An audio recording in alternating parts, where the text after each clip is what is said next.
Praise the Lord. நாள் 89 தியான பகுதி உபாகமம் 25ஆம் அதிகாரம் மற்றும் 26ஆம் அதிகாரம். 25ஆம் அதிகாரத்தை வாசிப்போமானால் அதில் மோசே நியாயாதிபதிகள் நீதிமானை நீதிமான் என்றும் குற்றவாளி குற்றவாளி என்றும் தீர்க்க வேண்டுமா, இவளை கட்டளையாகவே கர்த்தர் சொன்னதை மோசே இஸ்ரவேல் ஜனங்களுக்கு சொல்லியிருக்கிறார். அப்படி ஒரு மனிதன் குற்றவாளி ஆவானானால், குற்றவாளி அடிகளுக்கு பாத்திரவானானால், நியாயாதிபதி அவனை கீழே கிடக்க பண்ணி அவன் குற்றத்திற்கு தக்கதாய் தனக்கு முன்பாக கணக்கின்படி அவனை அடிப்பிக்க கடவன். அதிலும் அவர் அவனை 40 அடி வரைக்கும் அடிக்கலாம். அவனை அதிலும் அதிகமாய் அடிக்கிறதினால் உன் சகோதரன் கண்களுக்கு முன்பாக நீசனாய் தோன்றுவான். ஆதலால் அவனை அதிகமாய் அடிக்க வேண்டாம் என்பதாக சொல்லுகிறார். அதாவது குற்றவாளியை 40 அடிகள் வரை அடிக்கலாமாம், அதற்கு மேல் அடிக்க கூடாதாம். குற்றம் செய்ததற்கு கர்த்தர் தண்டனை கொடுக்கிறார். ஆனால் கர்த்தர் தண்டனை கொடுப்பதற்கு காரணம் என்னவென்றால், அந்த மனிதன் அழிந்துவிட வேண்டும் என்பதற்காக அல்ல, இனி அந்த தண்டனையின் வேதனையை பெற்றுக்கொண்டவன் மறுபடியும் அந்த தவறு செய்யக்கூடாது என்பதற்காக.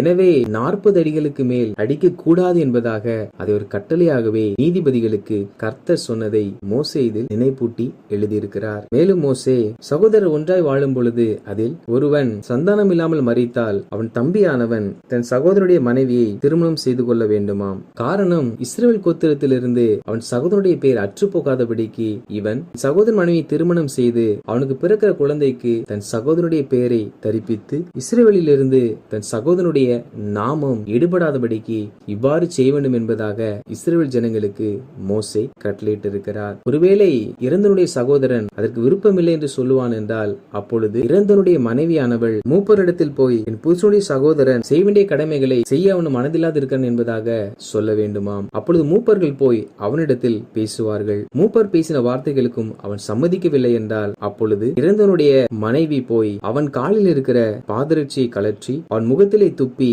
தன் சகோதரனை வீட்டை கட்டாதவனுக்கு இப்படியே செய்யப்பட வேண்டும் என்பதாக சொல்ல வேண்டுமாம். இவர்கள் இஸ்ரவேல் ஜனங்களுக்கு எழுத்தின்படி இந்த சம்பவங்களை குறிப்பிடப்பட்டாலும் இதில் நாம் அறிந்து கொள்ள வேண்டிய காரியம் என்னவென்றால், ஒவ்வொருவரும் நம் வீட்டை கட்ட பிரயாசப்பட வேண்டும். ஒவ்வொரு குடும்ப தலைவனும் தன் குடும்பத்தை அவன் சரியாய் கட்டி எழுப்பாவிட்டால் வெளியில் அவமானங்களை சந்திக்க நேரிடும். புத்தியுள்ள ஸ்திரீ வீட்டை கட்டுகிறார் என்று சொல்லி குடும்பத்தை கட்டுவது ஸ்திரீகளுடைய பொறுப்பு என்பதாக மாத்திரம் நாம் சொல்லிவிடக் கூடாது.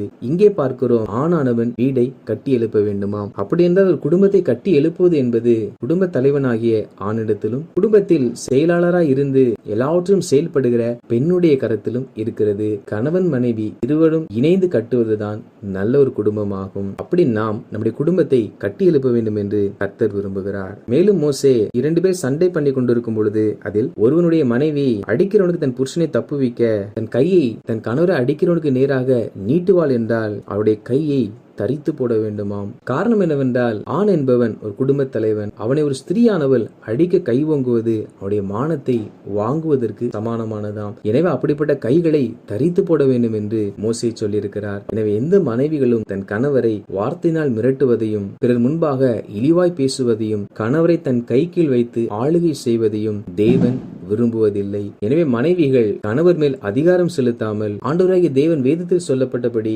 மனைவிகள் புருஷர்களுக்கு கீழ்ப்படிந்திருக்க வேண்டும். மேலும் மோசே, உன் தேவனாகிய கர்த்தர் உனக்கு கொடுக்கும் தேசத்திலே உன் நாட்கள் நீடித்திருக்கும்படி குறையற்ற சுமுத்திரையான நிறைக்கல்லும் குறையற்ற சுமுத்திரையான படியும் உன்னிடத்தில் இருக்க வேண்டும் என்பதாக சொல்லுகிறார். அதாவது தொழில் செய்கிறவர்கள் எல்லாவற்றிலும் உண்மையும் உத்தம உள்ளவர்களாய் காணப்பட வேண்டுமாம். ஏனென்றால் இவை முதலான அநியாயத்தை செய்கிறவன் எவனும் உன் தேவனாகிய கர்த்தருக்கு அருவருப்பானவன். அதாவது செய்கிற தொழிலில் செய்கிற பணியில் உண்மையில்லாவிட்டால் அநியாயம் காணப்படும் என்றால் அவன் தேவனாகிய கர்த்தருக்கு அருவருப்பானவனாம். எனவே தேவ பிள்ளைகளாகி நாம் தேவனுடைய பார்வையில் நாம் அருவருப்பானவர்களாய் மாறாதபடிக்கு செய்கிற வேலையில் செய்கிற தொழிலில் உண்மையும் நீதியும் உள்ளவர்களாய் நாம் வாழ வேண்டும். 26ஆம் அதிகாரத்தை வாசிப்போமானால் அது இப்பொழுது அவர்கள் யோர்தானுக்கு இக்கரையில் இருக்கிறார்கள். இனி யோர்தானை தாண்டி கானான் தேசத்திற்குள் சென்று அதை சுதந்திரிக்க வேண்டும். அப்படி அவர்கள் அந்த தேசத்தை சுதந்திரித்து அதில் அவர்கள் பயிரிடும் பொழுது அதில் வருகிற விளைவை ஒரு கூடையில் வைத்து அந்த முதல் பலனை தேவ சமூகத்தில் கொண்டு வந்து படைக்க வேண்டும் என்பதாக மோசே இஸ்ரவேல் புத்திரருக்கு சொல்லியிருக்கிறார். நாம் கூட நம்முடைய கையின் பிரயாசத்தில்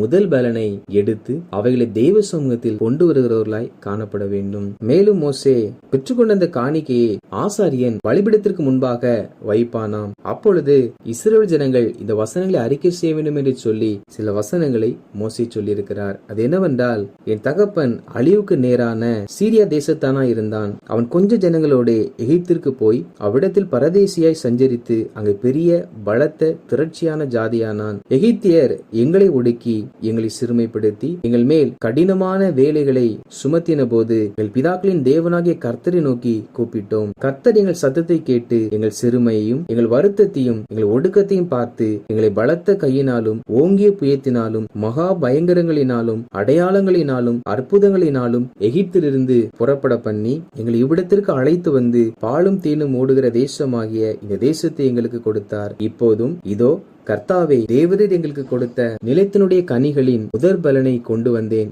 என்று சொல்லி அதை உன் தேவனாகிய கர்த்தருடைய சந்நிதியில் வைத்து உன் தேவனாகிய கர்த்தருடைய சந்நிதியில் பணிந்து கொள்ள வேண்டும். அதாவது நாம் தசம பாகத்தை காணிக்கைப்பட்டியில் செலுத்திவிட்டு வந்து விடுகிறோம். ஆனால் ஆண்டவர் இஸ்ரவேல் ஜனங்களிடத்தில் என்ன சொன்னார் என்றால், தசம பாகத்தை நாம் செலுத்துவதற்கு முன்பாக, ஆண்டவரே, நான் ஒரு காலத்தில் இப்படி இருந்தேன், நீர் என்னை ரட்சித்து என்னை விடுதலையாக்கி என் வாழ்க்கையில் அற்புதம் செய்து என்னை உயர்த்தி வைத்திருக்கிறீர், நல்ல எனக்கு வேலையையும் தொழிலையும் குடும்பத்தையும் ஆசீர்வதித்து கொடுத்திருக்கிறீர், நீர் கொடுத்த ஆசீர்வாதத்திலிருந்து முதற் பங்கை உம்முடைய சமூகத்தில் நான் கொண்டு வந்திருக்கிறேன் என்று நாம் இந்த வார்த்தைகளை அறிக்கை செய்துதான் தேவனுக்கென்று தசமபாகத்தை படைத்து தேவனாகிய கர்த்தரை பணிந்து கொள்ள வேண்டுமாம். நாம் காணிக்கை செலுத்துவதற்கு முன்பாக நாம் இருதயத்திலிருந்து தேவனிடத்தில் பேசி பின்புதான் காணிக்கை செலுத்துகிறவர்களாய் காணப்பட வேண்டும். மேலும் மோசே, தசமபாகம் செலுத்தும் வருஷமாகிய 3ஆம் வருஷத்திலே நீ உன் வரத்தில் எல்லாம் 10% எடுத்து லேவியனுக்கும் பரதேசிக்கும் திக்கற்ற பிள்ளைக்கும் விதவைக்கும் உன் வாசல்களில் புசித்து திருப்தியாகும்படி அவர்களுக்கு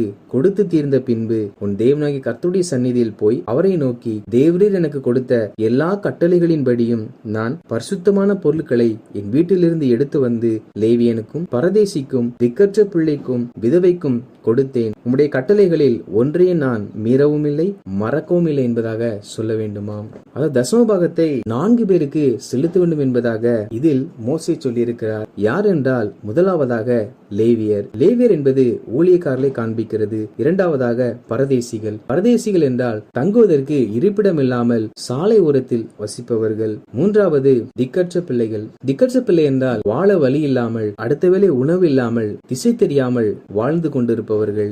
நான்காவது விதவைகள். விதவைகள் என்றால் கணவனை இழந்து எந்த ஒரு ஆதரவும் இல்லாமல் தன் பிள்ளையோடு கூட கஷ்டப்படுகிற பெண்கள். இப்படிப்பட்ட 4 கூட்டத்தாருக்கும் தசமபாகத்தை கொடுக்க வேண்டுமாம். தேவ ஜனங்கள் தசமபாகத்தை லேவியர்களுக்கு கொடுக்கிறார்கள். ஆனால் திக்கற்ற பிள்ளைகளுக்கும் பரதேசிகளுக்கும் விதவைகளுக்கும் தேவ ஜனங்கள் கொடுப்பதில்லை. ஒரு பூர்ண ஆசீர்வாதத்தை நம்மால் ஏன் பெற்றுக்கொள்ள முடியவில்லை என்றால், தேவனுக்கு செலுத்த வேண்டியது என்று சொல்லி தசமபாகத்தில் ஒரு பகுதியை ஊழியக்காரர்களுக்கு செலுத்துகிறோம். ஆனால் தசமபாகத்தில் பரதேசிக்கும் திக்கற்ற பிள்ளைக்கும் விதவைக்கும் பங்கு இருக்கிறது.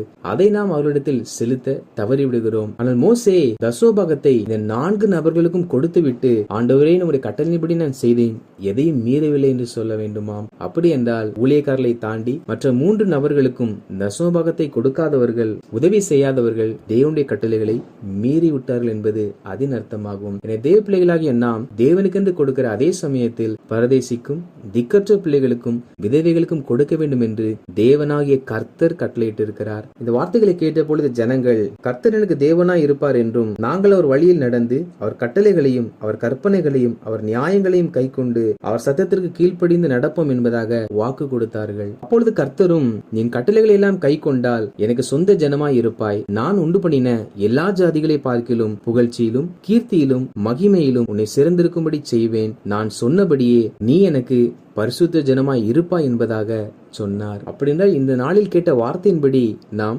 ஊழியர்களுக்கும் பரதேசிக்கும் திக்கற்ற பிள்ளைக்கும் விதவைக்கும் உதவி செய்வோம் என்றால் நிச்சயமாக கர்த்தர் நம்மை புகழ்ச்சியிலும் கீர்த்தியிலும் மகிமையிலும் எல்லாரை காட்டிலும் சிறந்திருக்கும்படி செய்வாராம். வாசித்த இந்த அதிகாரிகளின்படி கர்த்தருடைய ஜனங்களாகிய நாம் யார் குற்றம் செய்தாலும் அவர்களை தண்டிக்க வேண்டும் என்ற மனநிலையோடு கூட இல்லாமல் அவர்கள் மனம் திரும்பி வாழ வேண்டும் என்ற நல்லெண்ணத்தோடு நாம் அவர்களை தண்டித்து, ஒவ்வொரு குடும்ப தலைவர்களும் குடும்பத்தை கட்டி எழுப்ப வேண்டியது அவருடைய பொறுப்பு என்பதை அறிந்து குடும்பத்தை கட்டி எழுப்பி, மனைவிகள் கணவரை அடிக்காமலும் கட்டுப்பாட்டிற்குள் வைக்காமலும் எதிர்த்து பேசாமலும் இருந்து நாம் செய்கிற வேலையில் உண்மையும் தொழிலில் நியாயமும் காணப்பட்டு கர்த்தர் நம்ம கொடுத்த கையின் பிரயாசத்திலிருந்து முதல் பலனை அவருக்கு தசமபாகமாக செலுத்தி, நம் தசமபாகத்தை ஊழியர்களுக்கு மாத்திரம் கொடுக்காமல் கர்த்தர் கொடுத்த வார்த்தையின்படியே லேவியனுக்கும் பரதேசிக்கும் திக்கற்ற பிள்ளைகளுக்கும் விதவைகளுக்கும் கொடுக்கிறவர்களாய் காணப்படும். காணப்படுவோம். நிச்சயமாக கர்த்தர் நம்மை எல்லா ஜாதிகளை பார்க்கிலும் புகழ்ச்சியிலும் கீர்த்தியிலும் மகிமையிலும்